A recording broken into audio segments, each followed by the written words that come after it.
ऐसा कहा गया है कि बड़े तनावपूर्ण समय में सामाजिक, आर्थिक, धार्मिक उथल-पुथल के समय में विराट सुख संभव होता है। क्या यह सूत्र इसी घटना की तरह इंगित करता है जिसका कि हमें यहाँ पूना में आपके सानिध्य में अनुभव मिल रहा है? हाँ, संकट की घड़ी बहुत कीमती घड़ी है। जब सब चीजें व्यवस्थित होती है और कहीं कोई संकट नहीं होता तो चीजें मर जाती है। जब कुछ बदल नहीं रहा होता और पुराने की पकड़ मजबूत होती है तो करीब करीब असंभव ही होता है स्वयं को बदलना। जब हर चीज अस्त व्यस्त होती है, कोई चीज अस्थायी नहीं होती, कोई चीज सुरक्षित नहीं होती, कोई नहीं जानता कि अगले पल क्या होगा, ऐसे अराजक समय में तुम स्वतंत्र होते हो, तुम रूपांतरित हो सकते हो, तुम उपलब्ध हो सकते हो अपनी अंतःसत्ता के आत्यंतिक केंद्र को। यह जेल जैसा ही है। जब हर चीज सुव्यवस्थित होती है तो किसी कैदी के लिए उससे बाहर आना, जेल से भाग निकलना करीब करीब असंभव ही होता है। लेकिन जरा सोचो,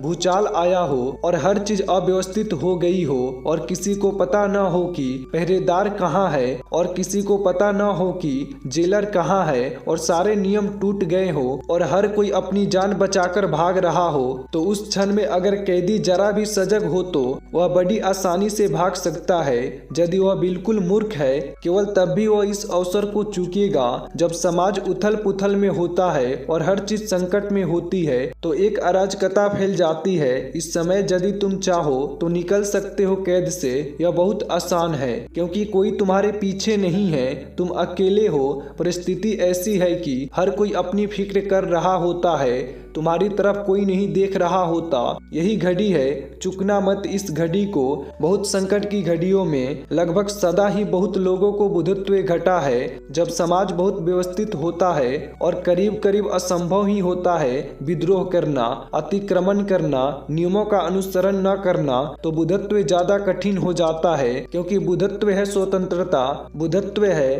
परम स्वच्छंदता, वस्तुतः वह है समाज से हटना और एक व्यक्ति बनना। समाज पसंद नहीं करता व्यक्तियों को, वह पसंद करता है यंत्र मानवों को जो लगते तो हैं बिल्कुल व्यक्तियों की भांति लेकिन व्यक्ति होते नहीं। समाज प्रामाणिक व्यक्ति को पसंद नहीं करता है, उसको पसंद आते हैं मुखौटे, चालबाज, पाखंडी। लेकिन प्रामाणिक व्यक्ति पसंद नहीं आते हैं क्योंकि प्रामाणिक व्यक्ति तो सदा एक झंझट होता है, एक प्रामाणिक व्यक्ति सदा मुक्त होता है। तुम जबरदस्ती उस पर चीजें आरोपित नहीं कर सकते, तुम उसे कैदी नहीं बना सकते, तुम उसे गुलाम नहीं बना सकते। वह अपना जीवन गंवाना पसंद करेगा लेकिन वह अपनी स्वतंत्रता खोना पसंद नहीं करेगा। स्वतंत्रता उसके लिए जीवन से भी ज्यादा कीमती है। स्वतंत्रता का मूल्य उसके लिए परम है। इसलिए भारत में हमने परम अवस्था को कहा है मोक्ष, निर्वाण। उसका अर्थ है मुक्ति, आत्यंतिक मुक्ति, परम मुक्ति। तो जब भी समाज में उथल पुथल होती है और हर कोई अपनी फिक्र में होता है, स्थिति ही ऐसी होती है,